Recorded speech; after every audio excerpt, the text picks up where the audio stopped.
오늘 말씀의 제목은 오직 하나님만이라는 제목으로 같이 살펴보기로 원합니다. 하나님은 믿음의 사람들을 돌보십니다. 아멘. 그럼에도 불구하고 믿음의 사람들도 위기를 당할 수 있습니다. 오해를 받기도 하고 모략을 당하기도 하고 권력의 위협을 받기도 하고 생명이 위협을 받기도 합니다. 또는 개인적으로 어려운 일을 당하는 경우들도 많이 있습니다. 우리는 살면서 저 사람은 정말 좋은 집에서 태어나고 정말 잘 자라고 저 사람은 평생 어려움이 없을 것 같다. 그런 사람들도 많이 보았습니다. 그런데 그들도 외적인 환경적인 그런 어려움이 아니어도 영적으로 정서적으로 어려워하는 사람들도 많이 보게 됩니다. 우리는 어려운 상황을 만날 때 그 어려운 상황을 이길 힘이 없다면 좌절하고 낙심하고 심지어는 삶을 포기하고 싶고 포기하기도 합니다. 어떨 때 우리는 그렇게까지 되죠? 우리가 만난 어려움을 내가 도저히 감당할 수 없다고 생각하면 모든 생각들이 부정적으로 흘러갈 수밖에 없습니다. 그래서 어릴 때 약간의 좌절을 겪으면서 자란 아이들이 더 내성이 생겨서 어려움을 만났을 때도 그 어려움을 잘 극복해낸다. 그래서 어렸을 때 좀 더 어려운 그런 훈련을 시키는 것이 필요하다. 이런 얘기들도 하는 것을 우리는 듣습니다. 또 믿지 않는 가정에서는 믿음 때문에 어려움을 겪는 경우들도 많죠. 교회 가지 말라. 너무 과하게 열심히 내지 말라. 우리 아버님도 그랬습니다. 너무 과하게 하지 말아라. 때로는 경제적인 어려움 때문에 우리는 어렵다라고 얘기할 때도 있습니다. 여러분, 신앙이 무엇입니까? 신앙은 이런 어려움들을 이기는 힘이 되는 줄 믿습니다. 이 신앙이 아니면 우리는 현실에서 만나는 어려움을 이겨낼 재간이 없습니다. 우리의 지식으로, 우리의 재능으로, 우리의 관계를 잘하는 것으로 감당할 수 없을 때가 너무 많이 있습니다. 오늘 본문은 우리가 너무나 잘 아는 말씀입니다. 바벨론 포로로 잡혀간 다니엘의 세 친구, 그들이 모함을 당하고 그들의 사람들의 질시를 받아서 그 풀무불에 빠질 수밖에 없는, 그럼에도 불구하고 그 놀라운 신앙의 승리를 가져오는 것을 통해서 오늘 우리가 도전받기를 원하고 그런 믿음의 승리들이 우리 가운데서 간증이 될 수 있기를 예수 그리스도 이름으로 축복합니다. 오늘 말씀의 배경을 먼저 살펴볼 필요가 있습니다. 신명기에서부터 하나님은 당신의 백성들이 어떻게 살아야 하는지를 계속해서 말씀해 주셨습니다. 당신의 백성들이라면 하나님의 말씀을 순종하면서 살면 복을 주시겠다고 누누이 약속해 주셨습니다. 그런데 가나안 땅에 들어온 이스라엘 백성들이 어땠습니까? 그들이 가나안 문화에 젖어서 이 세상의 삶을 즐기고 방탕하고 지도자들부터 먼저 하나님을 떠나고 백성들은 비윤리적인 일들에 대한 감각이 없어지는 그런 상황까지 가였습니다. 예언자들을 계속 보내서 회개를 촉구했습니다. 그 촉구할 때는 들은 척하다가 조금 있으면 또 원래대로 돌아가고를 반복하는 이스라엘 역사를 우리는 알고 있습니다. 그들의 역사, 그들의 상황이 그랬던 것을 보면서 우리 대한민국에 지금 일어나고 있는 상황들에 대해서도 매우 우려스러운 생각을 할 수밖에 없다는 생각이 듭니다. 당시 하나님이 선택된 백성에게 하나님은 그 당신의 백성을 그대로 놔둘 수가 없어서 또 다른 방법을 찾은 것이 징계와 채찍이었습니다. 징계와 채찍은 어떻게 주어졌냐 하면 하나님의 세우신 땅에서, 하나님이 이스라엘 백성들에게 주신 땅에서 이끌어내서 이방인들의 땅인 바벨론의 포로로 가서 그곳에서 그들에게 고통을 받는 것으로 주어졌습니다. 남왕국 유다가 바벨론에게 멸망을 당하고 정말 많은 유능한 사람들을 뽑아서 바벨론으로 끌고 갔습니다. 포로가 된 거죠. 바벨론 사람들은 시기를 하게 됩니다. 왜냐하면 하나님의 지혜와 재능을 가진 사람들을 뽑아왔기 때문에 정말 그곳에서도 자기들의 재능과 실력을 마음껏 발휘하고 있었기 때문에 그들이 요직을 차지하고 있었습니다. 그래서 느부갓네살 왕은 꿈에서 본 금신상을 만들고 절하라고 온 백성에게 명령하였습니다. 이 다니엘의 세 친구는 유능하고 재능이 있어서 높은 자리에 그 나라 일을 보고 있었지만 그 명령을 무시하였습니다. 왜냐하면 그들에게는 하나님만 경배해야 된다라고 하는 것을 알고 있었고 그 믿음을 철저히 지켰습니다. 그래서 바벨론 사람들은 고발을 하게 되죠. 그들은 다니엘의 세 친구들은 하나님 앞에서 살았습니다. 그리고 하나님은 그 세 친구들이 하나님 앞에서 살고 있는 것을 알고 계셨습니다. 여러분, 우리의 믿음의 길을 가고 있는 것을 지금도 하나님은 우리를 보고 계신 것을 믿으시길 축복합니다. 풀무불에 빠질 지경에 돼 있는 그들을 보고 알고 계셨고 지금 우리가 처한 환경 속에 있는 것도 다 알고 계시는 줄 믿습니다. 8절부터 12절은 다니엘의 세 친구가 갈대아 사람들, 바벨론 사람들에게 참소를 당하는 장면입니다. 참소를 당하는 이유는 왕명을 지키지 않았다입니다. 금신상에 절하지 않았다. 여러분, 어떤 일에는 이유가 이렇게 명분으로 주어지는 확실한 이유가 있습니다. 그런데 사람들의 마음은 참 복잡합니다. 이 바벨론의 사람들이 지금 왕명을 지키지 않았다는 걸로 다니엘의 세 친구를 표면적인 이유로 지금 저들을 참수합니다. 그런데 그들의 이면적인 이유가 있습니다. 그 이면적인 이유는 이들의 재능 때문에 정말 그 바벨론에서 저들이 대우받고 높은 자리에 있는 것이 식이 되었기 때문입니다. 자기 욕심이 저들 때문에 채워지지 않는다고 생각했기 때문에 왕명을 거스리다는 것을 명분으로 해서 그들은 참소를 하고 있습니다. 그들의 시기와 질투는 참으로 무섭습니다. 그들의 생명을 거기다 걸게 만들죠. 그들이 바벨론 사람들에게 시기와 질투를 받고 어려움에 빠지는 상황들을 보면서 우리들의 현실에서는 어떤가? 사람들은요, 자기들과 똑같이 어둠 속에 있고 거짓과 불의를 행하지 않는 사람에 대해서 매우 불편해합니다. 영적인 반대편에 있는 것에 대해서 어려워하는 거죠.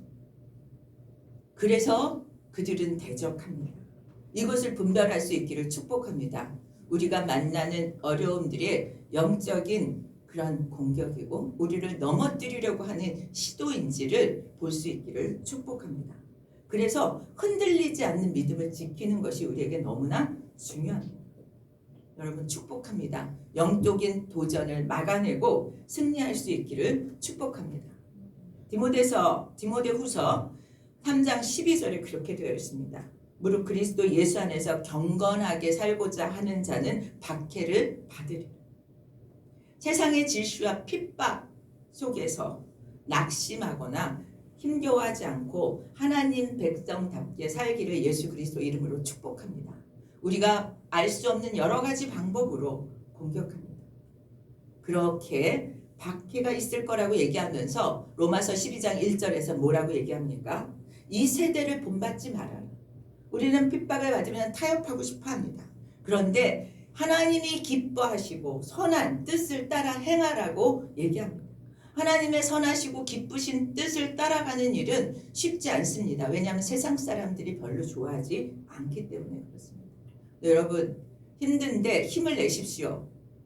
마태복음 5장 10절에 의를 위하여 핍박을 받는 자는 복이 있나니 천국이 그들의 것입니다. 약속의 말씀이 있습니다. 우리는 의를 위하여 어려움을 감수하게 갈 때 우리는 천국의 삶을 살게 될 줄 믿습니다. 하나님의 약속을 붙들고 기도할 때 하나님은 들으시는 줄 믿고 또 들으시면 하나님은 우리를 승리하게 하실 줄 믿습니다. 바벨론이라고 하는 제국의 왕이 명령하면 법입니다. 왕의 명령을 듣지 않거나 거절하면 목숨을 부지할 수 없는 사회였습니다. 느부갓네살 왕이 자기 명령을 듣지 않았다는 것을 알았을 때 기분이 어땠을까요? 자기의 명령을 지키지 않았다는 것은 그 시대의 왕은 신적인 존재였습니다. 그리고 자기의 권위가 존중받아야 하는 사람입니다. 그래서 자기의 신적인 위치를, 자기의 권위를 도전한 것에 대해서 왕은 그냥 놔둘 수가 없는 거죠. 국가를 전복하려고 하는 죄로 그렇게 다스릴 수 있는 죄입니다. 그래서 당장 다니엘과 세 친구, 다니엘의 세 친구를 끌고 오라고 그렇게 불렀습니다. 사드락과 메삭과 아벳느고, 그리고 그들에게 묻습니다. 뭐라고 묻습니까? 너희들이 내가 섬기는 신을 섬기지도 않았고 내가 만든 신상에 절도 하지 않았고 그게 사실이에요. 그런데요, 이 왕은 이 세 사람의 대답을 듣지도 않습니다. 그리고 이미 절하지 않았다는 것을 전제로 하면서 뭐라고 얘기하냐면 지금까지는 봐줄게. 근데 이제부터는 반드시 내 명령을 따라라 라고 회유합니다. 그 회유의 내용이 무엇입니까? 앞에서 한 내용을 그대로 얘기합니다. 신상 앞에서 절할 시간이 되어서 악기를 연주하면 그 소리를 듣고 느부갓네살 왕이 만든 신상 앞에 다 절하라고 얘기합니다. 처음에는 금신상을 만들고 낙성식을 할 때 절을 하지 않은 게 문제가 되었습니다. 낙성식 할 때 절하지 않은 걸로 끝나지 않고 이제 신상을 곳곳에 만들어 놓고 백성들이, 그곳에 있는 모든 사람들이 무시로 그냥 음악만 울리면 절을 하도록 그렇게 만들고 있습니다. 그걸 통해서 왕권을 강화하고자 하는 목적이 있었던 거죠. 느부갓네살 왕은 이렇게 세 친구를 타이르고 회유하지만 그 다음에 무서운 얘기를 하죠. 만약에 내 명령을 거절할 경우에는 어떻게 될 거냐. 엄한 형벌, 풀무불에 던져지게 될 것이라고 하는 얘기를 자기 말로 다시 합니다. 그러면서 너희들이 믿는 신이 과연 너희를 구할 수 있느냐라고 조롱합니다. 15절에 그렇게 얘기하죠. 능히 너희를 내 손에서 건져낼 신이 누구이겠니? 풀문불에 들어가면 당연히 어떻게 돼요? 당연히 죽게 됩니다. 당연히 죽게 될 거라고 하는 것이 상식이에요. 그리고 일어날 일이에요. 그러나 그렇기 때문에 너희들이 풀무불 안에서 죽게 된다면 너희 신도 뭐예요? 내 신 앞에 굴복해야 된다는 것입니다. 당시에 이 싸움과 전쟁은요, 신들의 전쟁이었어요. 바벨론의 신과 여호와 하나님의 그런 전쟁으로 지금 이 느부갓네살 왕은 지금 신상에 절을 하느냐 안 하느냐의 문제를 다루고 있습니다. 세 친구가 풀무불에서 벗어날 수 없다고 확신하기 때문에 너무나 자신 있게 너희를 구해낼 너희 신이 아니라고 얘기하고 있는 거죠. 이렇게 제국의 왕의 명령을 거절할 수 없습니다. 왕의 명령이 들리면 그대로 준행해야 되는 거예요. 그런데 다른 거는 다 할 수 있지만 신앙인은 할 수 없는 것이 있죠. 신앙을 버리라고 하는 것은 할 수 없다는 거예요. 그런데 왕의 위협에 굴복을 하면 어떻게 돼요? 목숨은 유지하지만 하나님을 배신하는 것이 되고, 위협을 거절하면 목숨이 끊어지게 될 것이고, 이 세 친구들은 뭐예요? 순교를 할 것이냐 배교를 할 것이냐, 이 갈림길에 놓여지고 있었습니다. 저는 이 말씀을 읽을 때마다, 묵상할 때마다 그 아프가니스탄의 2007년에 분당 샘물교회 선교팀이 탈레반 무장 세력에 붙잡혔던 때가 생각납니다.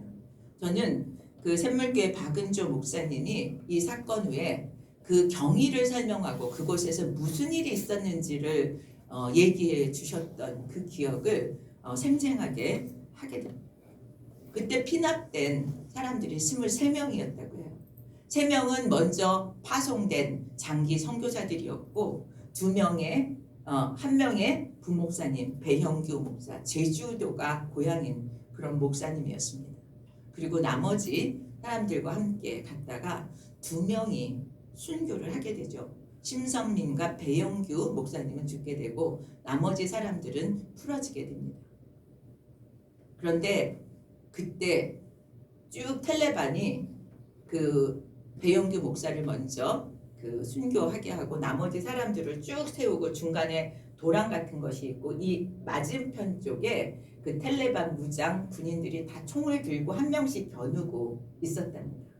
그러면서 여기서 하나님을 믿지 예수를 믿지 않겠다고 말하면 살려주겠다. 그래서 서로 너무 걱정했대요. 그런데 아무도 거기서 내가 예수를 믿지 않을 테니까 살려달라고 얘기한 사람이 없답니다. 기적 아니에요? 그들 중에는 초신자들도 있었대요. 처음 예수 믿고 뜨거워서 그냥 따라간 사람. 저는 그 순간에 성령이 그들을 붙잡았기 때문에 그렇게 할 수 있었다고 믿습니다.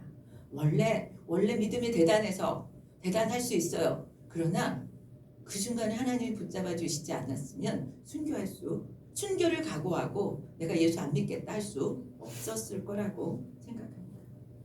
여러분, 주의 영이 늘 함께하기를 예수 그리스도 이름으로 축복합니다. 주님이 함께하시면 우리는 다 할 수 있습니다. 반면에 우리나라가 일제하에 있을 때 1938년에 평양 서문박교회에서 199명의 참가자들, 목사님들과 장로님들이 신사참배에 전부 동의하는 사건이 있었습니다. 그 노회에서 일제의 그런 그 신사참배 강요에 다 동의했어요. 여러 가지 명분을 붙여서 동의했고 거기에 동의하지 않았던 그런 성도들은 죽임을 당하고 또 정말 고문을 당하고 어려움을 겪었습니다. 저는 이 상황을 보면서 그런 생각을 합니다. 그때 그 자리에 있었던 사람들은요, 목사님들이고 장로님이었다니까 얼마나 믿음이 좋다라고 여겨지는 사람들이었겠습니까? 그런데 일제의 압박이 얼마나 길게 될까, 얼마나 빨리 끝날까 생각할 수 없었던 거예요. 길 거라고 생각한 거죠. 히로시마에 폭탄이 투하되면서 그렇게 항복하게 될 일이 생각보다 빨리 올 것이라고 생각하지 못했을 거예요. 그래서 해방이 되고 신사참배에 참여하고 거기에 동의했던 목사님들은 굉장히 마음에 어려운 시간들을 보냈다고 얘기하고 있습니다. 한경진 목사님은 평생 이것을 참여하면서 정말 하나님의 일에 온전히 헌신했던 삶을 사셨다고 얘기하고 있고 이것을 늘 죄송하게 생각한다고 고백했던 기억이 있습니다.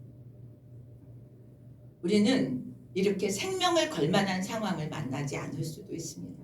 그런데 아까도 기도했지만 세상의 가치관의 위협은 우리에게 매일매일 하나님 말씀을 따를 것인지 아니면 세상을 따를 것인지 이 갈림길에서 우리 매일매일 도전을 받고 있다고 생각되었습니다. 여러분, 우리가 어떤 선택을 해야 할지는 너무나 잘 압니다. 저는 매일매일 이 선택에 우리가 성공하기를 기도합니다. 이런 신앙의 선택이 어떻게 가능할까요? 어떻게 이 세 친구들은 그런 선택을 할 수 있었을까요? 우리는 그걸 살펴볼 수 있기를 원합니다. 우리 16절에서 18절에 보면 왕이시여 우리는 대답할 필요조차 없습니다. 우리가 하나님을 섬기고 있으므로 신앙을 시키다가 그런 풀무불에 들어간다 해도 하나님은 우리를 건져내실 것입니다. 만약 하나님이 우리를 건져내지 않으셔도 우리는 왕들의 신들을 섬기지 않을 것이고 금신상 앞에 절하지 않을 것이라고 그렇게 선언합니다. 여러분, 건져내실 거라고 하는 믿음이 있기를 축복합니다. 이 믿음이 있어야 우리는 그 어려움 속에서도 믿음을 지킬 수 있어요. 믿으십니까? 우리에게 이 믿음이 있어요. 그리 아니하실지라도 라고 얘기하는 것은 이 뒤에 배수막을 치는 것이 아닙니다. 이 고백은요, 하나님의 주권을 인정하는 고백이에요. 이것은 대답할 필요가 없습니다. 왜냐하면 이미 마음이 결정되어 있기 때문이에요. 이들의 대답은 하나님만 섬기고 금신상에는 절하지 않는 것이 자신들이 결정한 바라고 하는 것을 얘기합니다. 당시 느부갓네살 왕이 얼마나 힘이 있는지, 그 명령이 얼마나 무서운 건지, 얼마나 그 상황이 생명이 왔다 갔다 하는 상황인지를 안다면 그들의 대답은 자살행위입니다. 제 친구들은 그 왕을 두려워하지 않았습니다. 대신 누구를 두려워했어요? 오직 하나님만 두려워했습니다. 왜냐하면 대제국의 왕보다 더 강한 분이 하나님이라고 하는 믿음이 있었기 때문입니다. 여러분, 우리에게 이 믿음이 있기를 축복합니다. 우리를 다가오는 위협, 공격, 그 어떤 것보다 더 크신 하나님이 그 문제의 키를 갖고 계시다는 거죠. 그들의 담대함은 하나님, 자기들이 믿는 하나님이 어떤 분인지를 알았습니다. 이 하나님이 어떤 분인지를 아는 것이 그들의 결정에 중요한 키가 됐던 거죠. 정말 풀무불에서 건져내실 분임을 믿었죠. 그래서 뭐라고 얘기해요? 풀무불에서도 건질 것입니다. 왕의 손에서도 건질 것입니다. 여러분, 담대한 믿음의 사람이 되고 싶지 않으십니까? 저는 되고 싶어요. 그래서 담대한 믿음을 달라고 기도합니다. 그러려면 하나님이 어떤 분인지를 우리는 아는데 힘써야 합니다. PPT 한 장만 넘겨주실래요? 하나님은 전능하신 분입니다. 하나님은 신실하신 분입니다. 하나님은 능치 못함이 없으신 분인 줄 믿으시기 바랍니다. 하나님은 믿음 안에 있는 자들로 하여금 승리하게 하시는 분인 것을 믿으시길 축복합니다.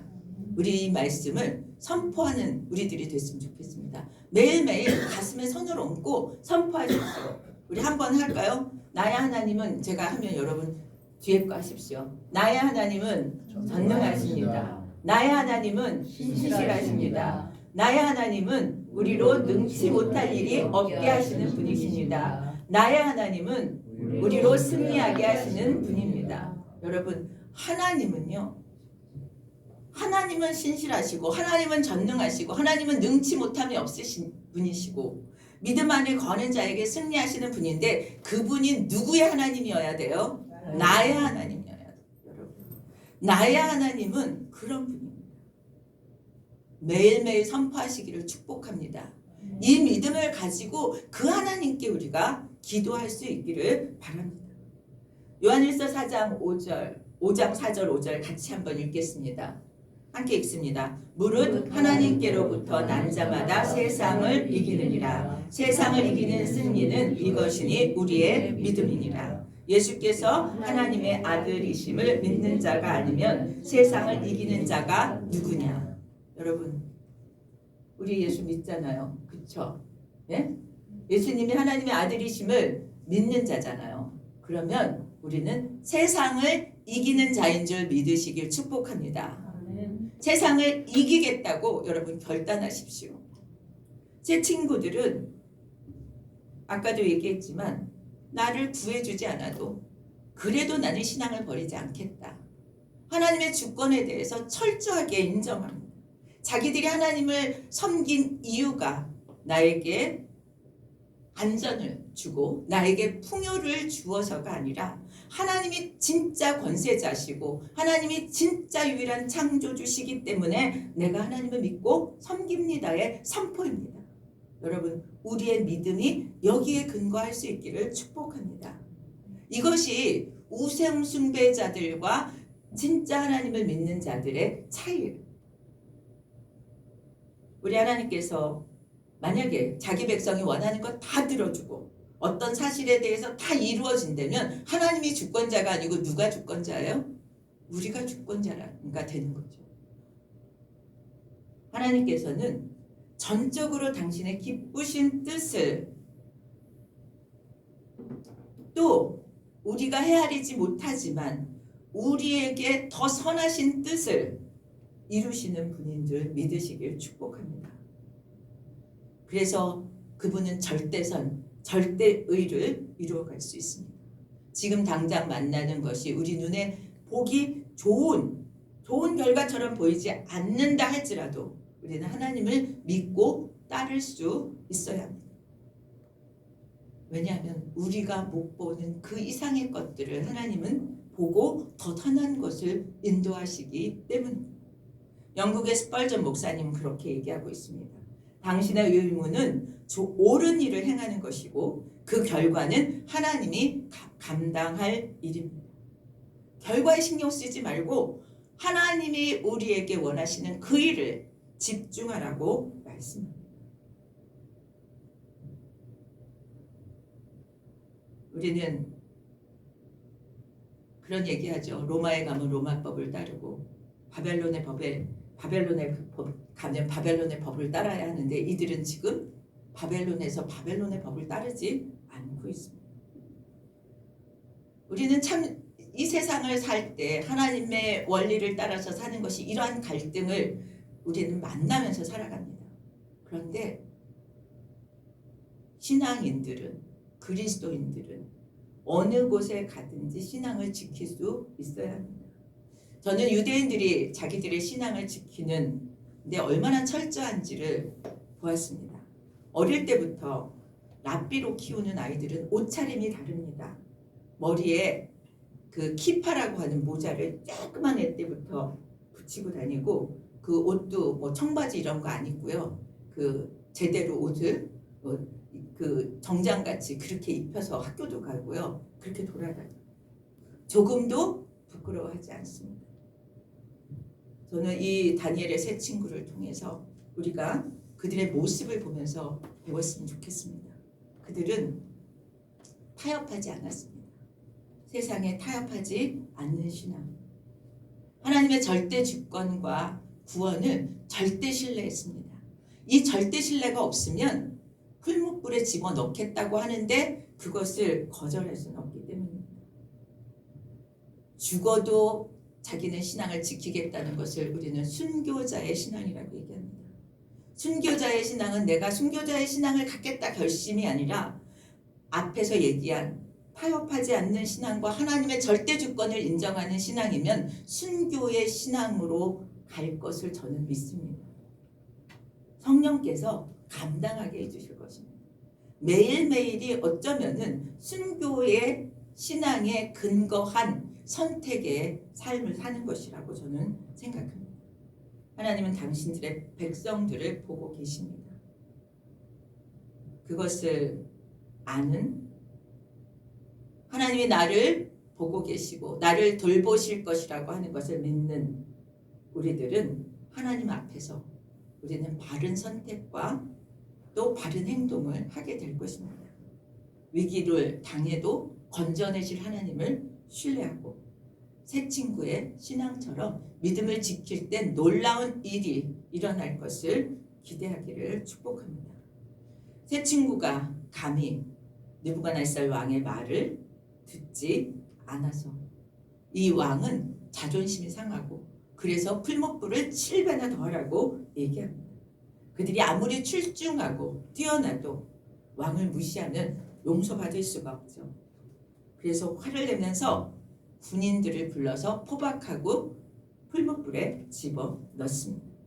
얼마나 뜨거운지 군인들이 탔다라고 얘기해요. 우리는 이 이야기의 결말을 합니다. PPT 한 장만 넘겨주시겠어요? 이 그림입니다. 3명과 함께 한 사람이 더 있습니다. 용광로 안에서 그를 집어넣었던 사람은 뭐예요? 피해를 입었는데 태워 죽었는데 지금 풀무불 속에서 3사람과 또 한 사람이 있습니다. 이 4번째 사람은 신들의 아들로 그렇게 여겨져서 왕이 깜짝 놀라서 새 친구를 불 밖으로 꺼냅니다. 풀무불은 옷과 이 새 친구들의 머리카락 하나도 상하지 못했습니다. 하나님은 이렇게 당신의 백성들을 구하시는 분임을 믿습니다. 저는 기도원에 가끔 갑니다. 기도원에 가면 그 놀라운 간증들이 기록되어 있습니다. 죽을 병에서 건져진 사람, 사업에서 그 위기를 넘어선 사람, 그런 이야기들을, 그 간증들을 보면서 하나님 지금도 일하고 계심을 느낍니다. 이때만 일하시는 하나님이 아니라 지금도 일하시는 하나님이 우리의 인생 가운데 일하실 줄 믿습니다. 그들은 풀무불 소리에 들어가서 죽으면 하나님 품이지 라고 그렇게 믿고 그렇게 행동했습니다. 하나님은 그들의 믿음에 반응하셔서 그들을 살리심으로 당신이 진짜 하나님인 것을 보여주셨습니다. 그리고 그 일을 통해서 하나님의 영광을 받으셨습니다. 여러분 잘 되시기를 축복합니다. 기도한 거 다 받으시기를 축복합니다. 왜냐하면 하나님이 영광을 받으셔야 하기 때문입니다. 여러분 우리가 잘 되는 것 자체의 목적이 아니라 이 일이 하나님이 영광을 받으시는 일이 되어야 하기 때문에 우리는 더 다른 사람보다 더 애쓰고 노력해야 합니다. 하나님이 그 중심을 가지고 나아갈 때 하나님은 우리의 믿음에 응답을 주실 줄 믿습니다. 이제 우상 숭배의 그 어떤 것도 다 끊기를 축복합니다. 오직 하나님만 믿는 믿음을 지켜나감으로 하나님의 영광이 되어지는, 영광을 드러내는 우리들의 인생이 되기를 축복합니다. 에스더의 죽으면 죽으리이다의 고백으로 우리도 절대적으로 하나님만 믿고 그 뜻에 순종함으로 영광을 돌리는 우리의 삶이 되어지고 하나님이 주시는 한없는 그런 기쁨, 감사, 간증이 넘쳐나기를 축복합니다. 우리 다 함께 찬양 357장을 부르겠습니다.